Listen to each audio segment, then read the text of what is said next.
Actress Heba Patel. She has come all the way from Amchi, Mumbai. So I welcome her to Hyderabad and the state of Telangana. And we have Mr. Agarwal and Mr. Raju Sangani Garu and also Mr. Chandramouli Garu, Imam Garu, Garu Agarwal and many other dignitaries on the dais. I always like visiting schools because my guru Dr. Abdul Kalam sir said, whenever you have time, go and meet the future of this nation. So సమయం దొరికినప్పుడంతా వెళ్ళి భారతదేశ భవిష్యత్తును కలుస్తుండమని ఆయన చెప్తూ ఉండేవారు.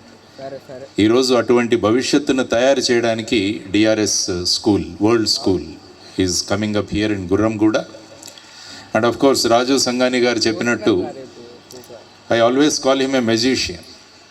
ఆయన magician బ్యాగ్లోంచి ఒకటి తీస్తుంటాడు. He takes out schools from his bag. So he has created so many schools and so many chain of schools, about more than 200 or so, and also spread across the country. So ఆ విధంగా ఈరోజు ఆయన కూడా ఈ school